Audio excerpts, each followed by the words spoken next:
The catering van sputtered to a halt outside the imposing glass mansion perched on the cliffs of Malibu, and Ian Collins wiped his brow, wondering how on earth he had ended up here.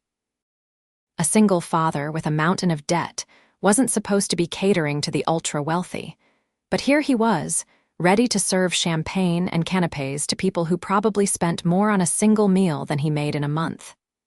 "Dad, are we going to be late again?" His daughter Lily asked from the passenger seat, her 9-year-old face a mixture of concern and excitement. She was dressed in her best clothes, a navy blue dress with white polka dots that they'd found at a thrift store last weekend. "No, sweetheart." "We're right on time," Ian replied, checking his watch. He hadn't been able to find a babysitter on such short notice, and his usual backup, his sister, was out of town. Taking Lily along to the catering job wasn't ideal, but he had no choice. "Remember what we talked about. You can help by staying in the kitchen area and doing your homework. Maybe draw a little." Lily nodded solemnly, clutching her backpack. "I know, Dad, and if anyone asks, I'm the boss's daughter who's learning the family business." Ian couldn't help but smile. That's my girl. At 34, Ian was still trying to piece his life back together after his wife had walked out 3 years ago, leaving him with a 6-year-old daughter and bills he could barely manage on a construction worker's salary. When the housing market crashed, so did his stable income. Now he took whatever work he could get: construction during the day, catering gigs at night, and weekend landscaping jobs when available. "Let's get this show on the road," he said, hoisting a box of supplies. "Mr. Ramirez is expecting us in the kitchen." The mansion was even more impressive up close. Floor-to-ceiling windows showcased panoramic ocean views, and Ian could see staff bustling about, preparing for what appeared to be a significant event. As they entered through the service entrance, the head chef, Miguel Ramirez, greeted them with a mixture of relief and irritation. "Collins, finally, set up at Station 3. We're serving 200 tonight, the Tea Foundation's annual fundraiser."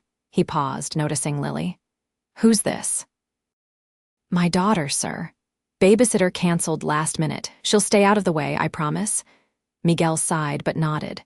"Fine, kitchen corner only. Don't let her wander." Ian quickly got to work, setting up his station with practiced efficiency. The event was high profile, some sort of charity gala for environmental conservation. His job was simple: serve drinks, smile, and be invisible. The pay was good, almost enough to cover this month's rent with a bit left over for Lily's school supplies. "Dad," Lily whispered as she set up her small workspace in the kitchen corner, "everyone here looks so fancy." Ian glanced at his reflection in a nearby stainless steel panel. His white uniform shirt was pressed, his black pants were free of wrinkles, and his hair was neatly combed. Still, he felt out of place. "Just remember, sweetheart, we might not have what they have, but we've got something better." "Our super dad-daughter team," Lily completed with a grin, their usual mantra. As guests began to arrive, Ian moved through the crowd with a tray of champagne flutes. The wealthy attendees barely noticed him, too engrossed in their conversations about vacation homes and stock portfolios. He had learned to blend in, to become part of the furniture, until he saw her. She stood by the window, slightly apart from the crowd, gazing out at the ocean. Unlike the other women in their designer gowns and flashy jewelry, she wore a simple black dress that seemed expensive in its understatement. Her dark hair was pulled back in an elegant knot, revealing a delicate profile that struck Ian as both beautiful and somehow sad. When she turned and caught him staring, Ian quickly looked away, embarrassed. But not before noticing her eyes a striking amber color that seemed to see right through him. "Champagne," he offered, approaching her with his tray, his voice more nervous than he'd intended. She smiled, a genuine expression that transformed her face. "No, thank you, I don't drink. Water, perhaps, or maybe a sparkling cider." "Water would be lovely." Her voice was warm, without the condescending tone he'd come to expect from the wealthy clientele he served. "I'll be right back with that," Ian said, retreating to the kitchen. When he returned with water, she was still standing alone, though several guests had tried to engage her in conversation. She thanked him with another smile, and he noticed the way she seemed to actually look at him, not through him like most guests did with the serving staff. "Are you enjoying the party?" he asked before he could stop himself. Servers weren't supposed to make small talk with guests. She laughed softly. "Is it that obvious that I'm not?" "Maybe just to another outsider," he admitted. "You noticed that too?" She sipped her water. "I'm Amelia, by the way." "Ian," he replied, surprised by her introduction. Guests rarely offered their names, let alone asked for his. "Ian," she repeated, as if testing how it sounded. "So what brings you here tonight, Ian?" He held up his tray with a wry smile. "Making ends meet." A commotion from the kitchen interrupted their conversation. Ian turned to see Lily standing in the doorway, her eyes wide as one of the chefs gestured frantically for her to get back inside. "Excuse me," Ian said hurriedly to Amelia. "I need to check on that." He rushed to the kitchen, where Lily was nearly in tears. "Dad, I just wanted to see what it looked like out there. I'm sorry." "It's okay, sweetheart," he soothed, kneeling to her level. "But you need to stay here, remember? I can't afford to lose this job." "Is she yours?" Amelia's voice came from behind him.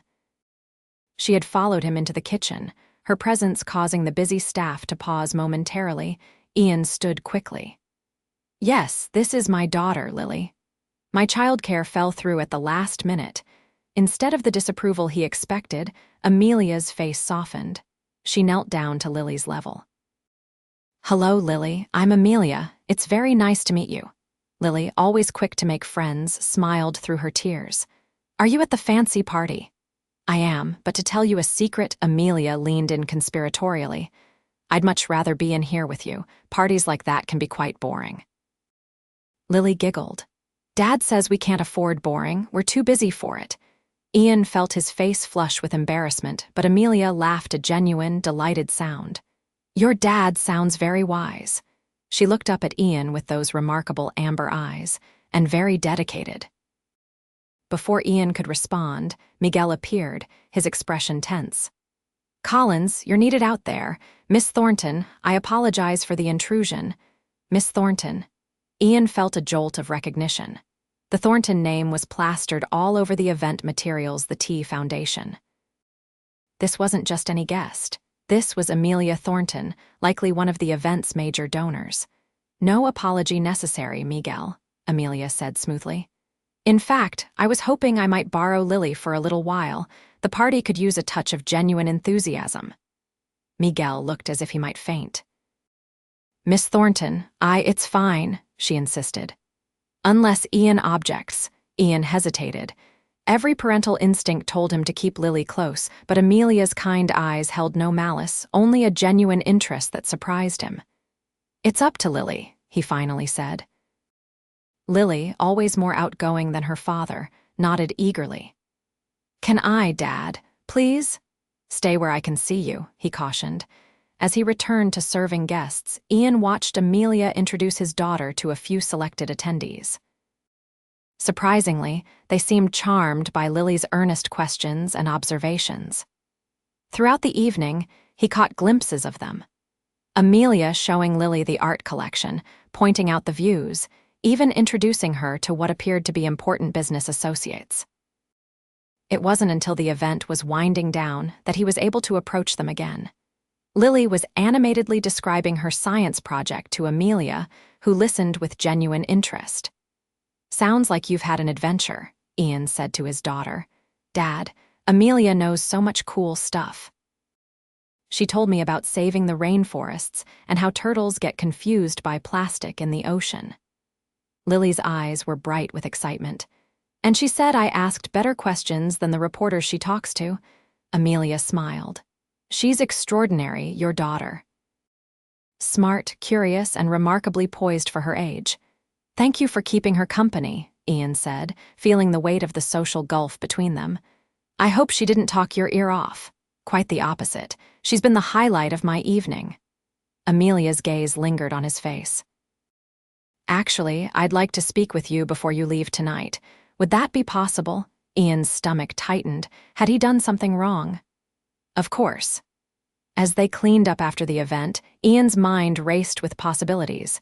Was she going to complain about Lily's presence? Or worse, had she recognized him from somewhere? His ex-wife had moved in wealthier circles after leaving them. Perhaps there was some connection he wasn't aware of. When the last of the staff had departed, Miguel approached Ian. "Miss Thornton is waiting for you on the terrace." "Make it quick. We need to finish loading the van." The terrace overlooked the illuminated infinity pool, which seemed to merge with the dark ocean beyond. Amelia stood at the railing, still in her elegant black dress, now with a light wrap around her shoulders against the night chill. "You wanted to see me?" Ian asked, trying to keep his voice steady. She turned, and in the soft lighting, her face looked even more striking. "Yes, thank you for coming. I wanted to speak privately." She gestured to a nearby chair. "Please sit." Ian remained standing. "I appreciate you entertaining Lily tonight. She clearly had a wonderful time. She's delightful, very bright."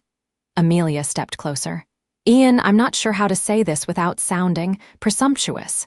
His guard went up immediately. "Say what exactly?" "I run several educational initiatives through my foundation," she began.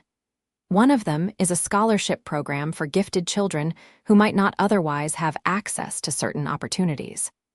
Based on my conversation with Lily, I believe she would be an excellent candidate." Of all the things Ian had expected, this wasn't one of them. A scholarship, for what?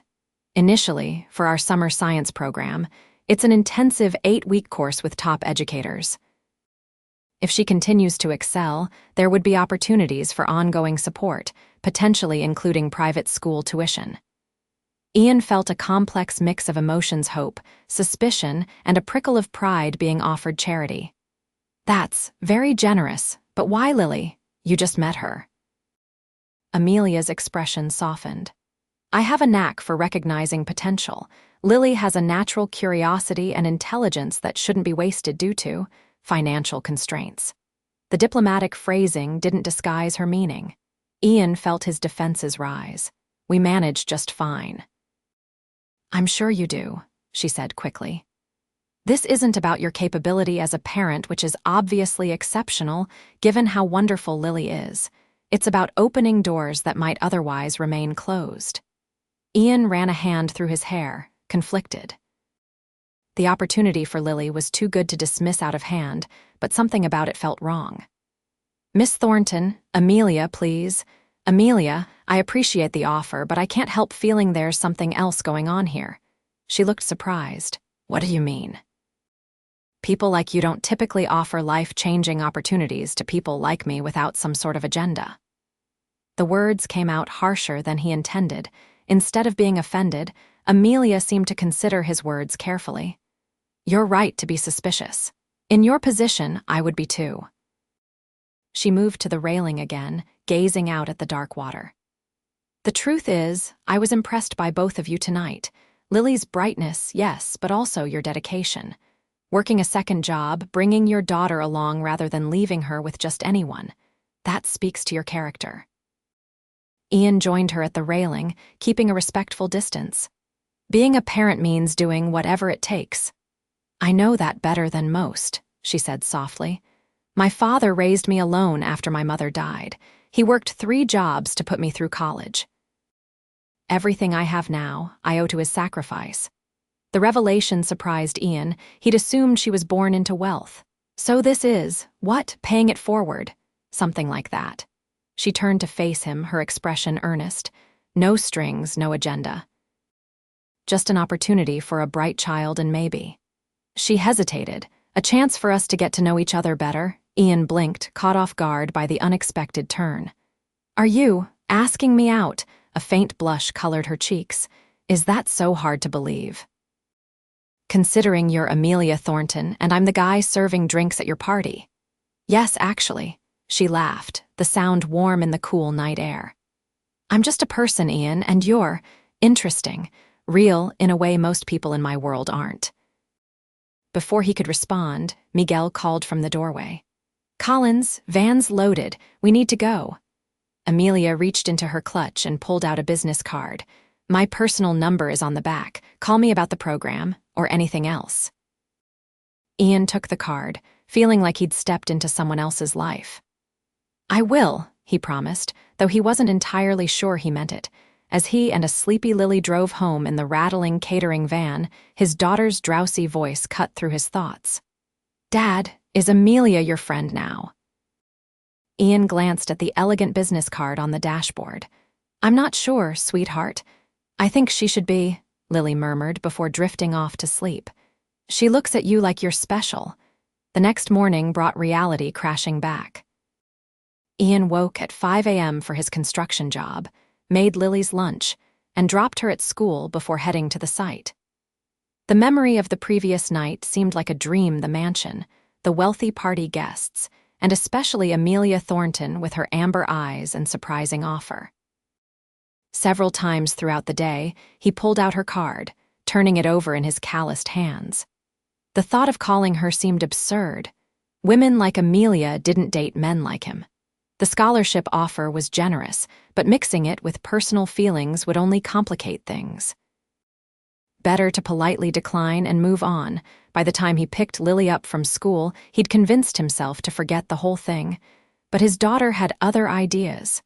Did you call Amelia about the science camp? She asked as soon as she climbed into the truck. Ian sighed. Lily, about that. I'm not sure it's the right fit for us. Her face fell. But why? She said I'd get to build robots and learn about space. It's complicated, sweetie. Is it because we can't afford it? She said it was free. Nothing's really free, Lil, he tried to explain, and it's not just about money. It's about... He trailed off, not sure how to explain his reservations without sounding prideful or paranoid. Lily crossed her arms. Is it because she's rich and we're not? That's silly, Dad. You always tell me not to judge people by what they have. Out of the mouths of babes. Ian couldn't help but smile at having his own lessons turned against him. You're right. I'll think about it. That evening, after Lily was asleep, Ian finally worked up the courage to call the number on the back of Amelia's card. He half expected to reach an assistant or a voicemail, but she answered on the second ring. This is Amelia.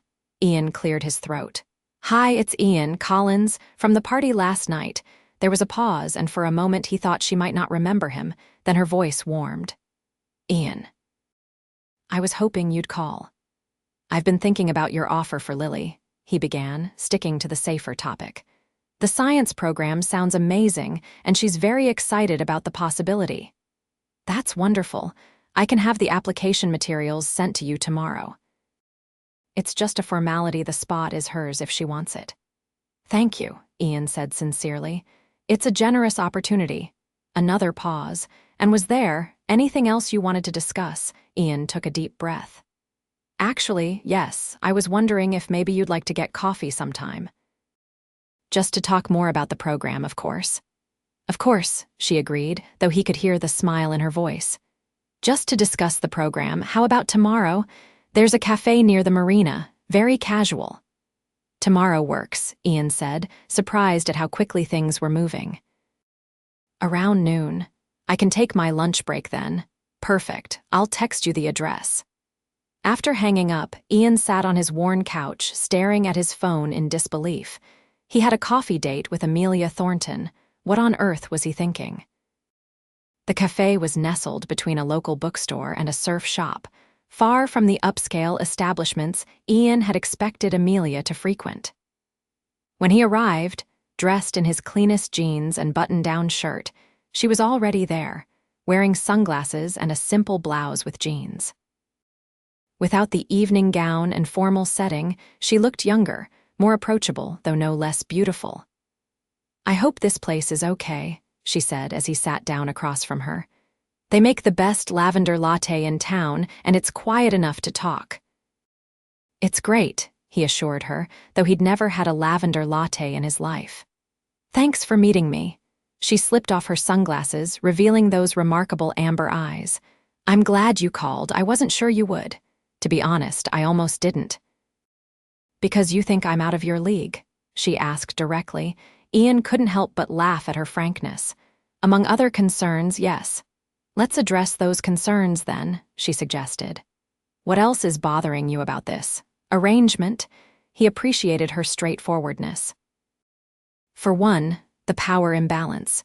You're offering my daughter an incredible opportunity while also expressing personal interest in me. That's complicated.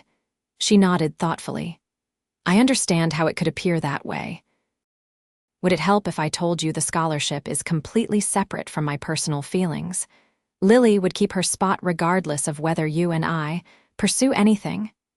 It would help, he admitted. But there's also the reality issue. We come from completely different worlds, Amelia. I work construction jobs and cater parties to make ends meet. You run a global foundation. And that means we can't connect as people, she leaned forward.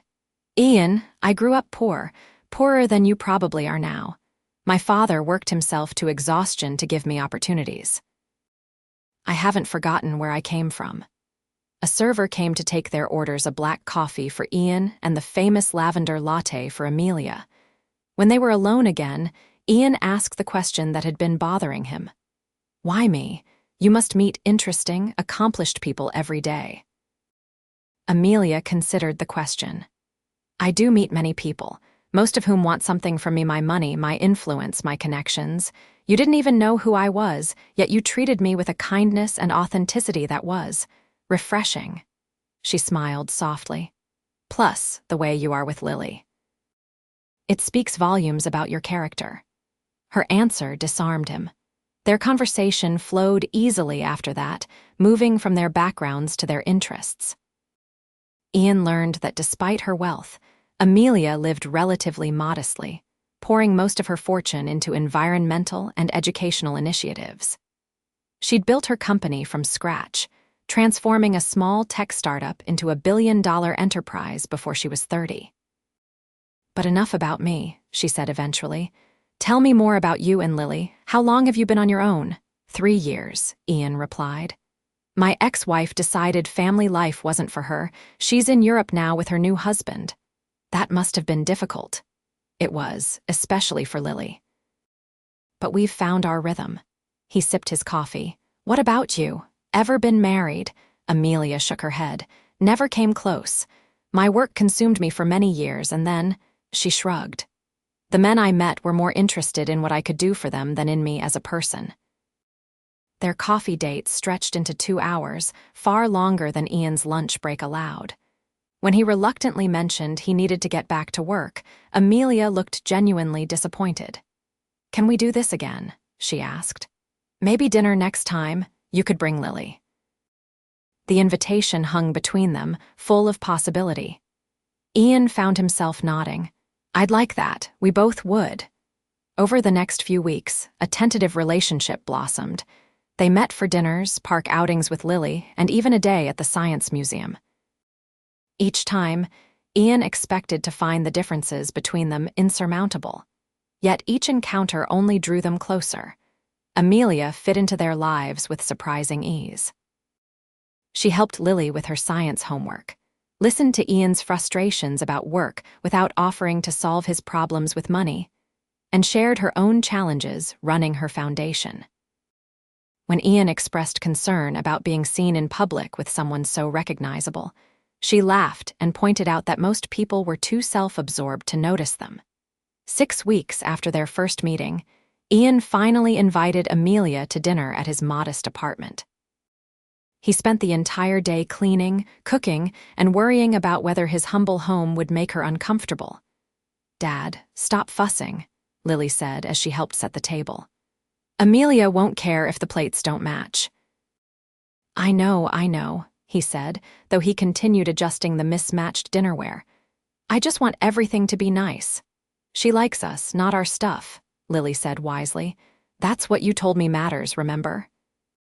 When Amelia arrived, carrying a bouquet of wildflowers and a board game for Lily, her genuine delight at being in their home put Ian's fears to rest. She complimented his cooking, asked for seconds of his grandmother's lasagna recipe, and spent an hour playing the board game with Lily before the child's bedtime. After tucking Lily in, Ian joined Amelia on the small balcony of his apartment. The view wasn't of the ocean like her Malibu mansion, just the parking lot and a glimpse of the city lights beyond, but the night air was pleasant. "Thank you for dinner," she said, leaning against the railing. "This was the most relaxed I've felt in months." "Even with the wobbly kitchen chair and my ancient oven that nearly burned the garlic bread," she laughed. "Especially with those things. This feels like a real home, Ian, my place. It's beautiful, but it's never felt quite like this." The sincerity in her voice moved him. Over the past weeks, he'd come to see beyond the wealthy businesswoman to the person beneath someone kind, brilliant, and surprisingly vulnerable.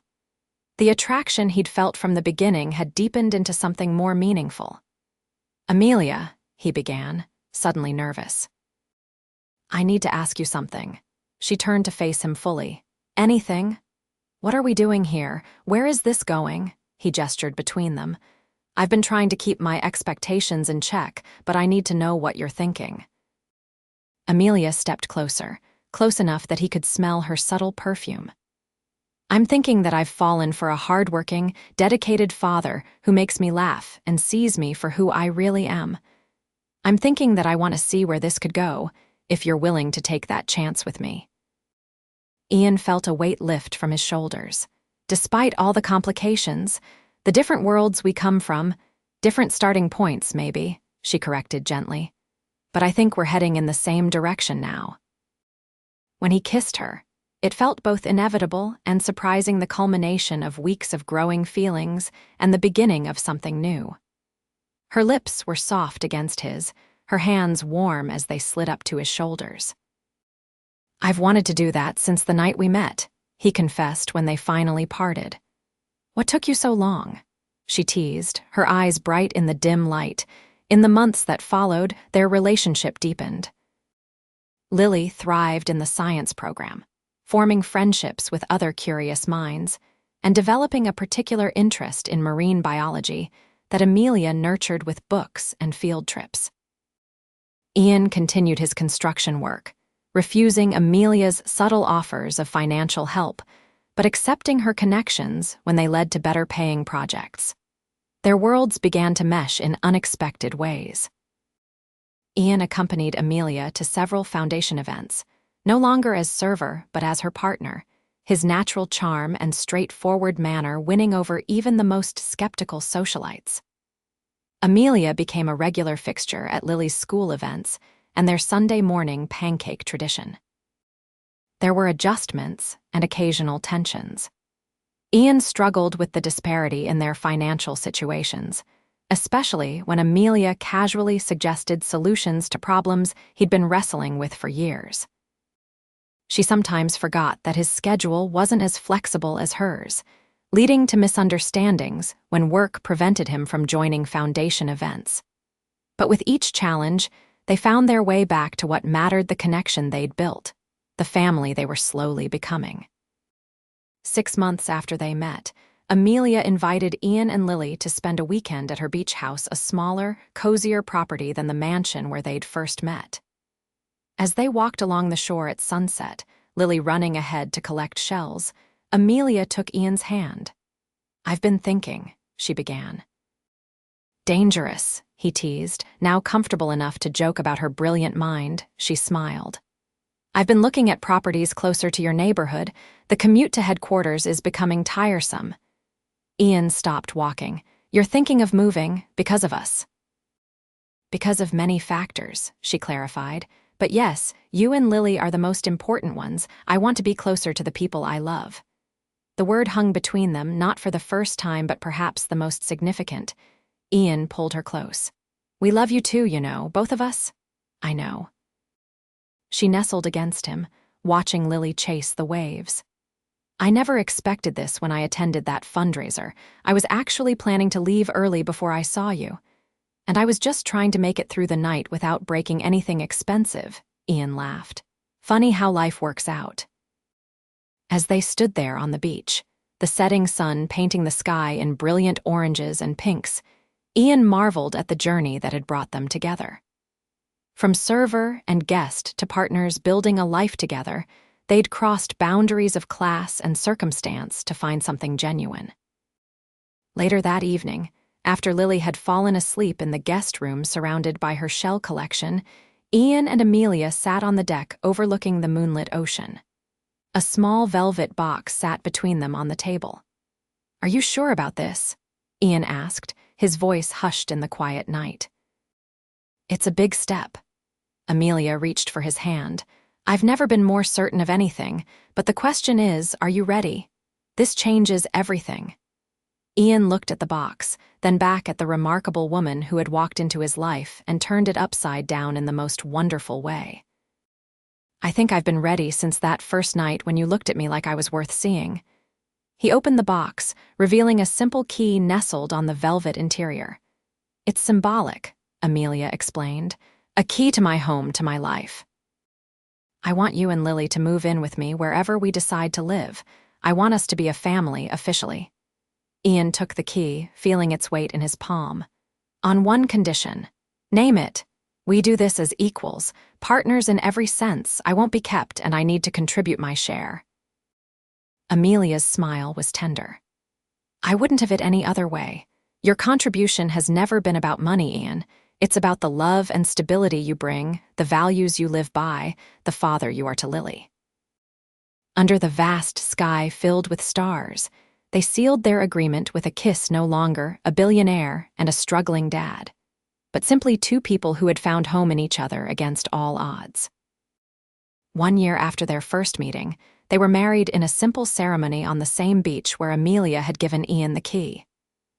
Lily, now 10 and flourishing in her new school, served as their flower girl and self-proclaimed official family uniter. The guest list was small, a mixture of Ian's construction crew friends, Amelia's close business associates, and the teachers from Lily's science program. As they exchanged vows with the ocean as their witness, Ian reflected on the unlikely path that had brought them together: a catering job he'd almost turned down, a chance conversation with a woman who could have been just another wealthy client. "When I served you champagne that night," he said during his vows, "I never imagined I was meeting the love of my life. You saw me when I was invisible to everyone else, and you've shown me that real wealth has nothing to do with money." Amelia, radiant in a simple white dress that echoed the one she'd worn the night they met, squeezed his hands. "And you reminded me what matters most: authenticity, integrity, and loving without reservation. You and Lily are the family I never dared to dream I could have." As they celebrated into the evening, surrounded by the people who mattered most, the distinctions that had once seemed insurmountable had faded away. They were no longer defined by their bank accounts or backgrounds, but by the life they'd chosen to build together, a life rich in love, purpose, and possibility. And when people asked how they met, they always shared a private smile before telling the story of the night a struggling single dad served champagne to a billionaire who was looking for something far more valuable than wealth: a place to belong.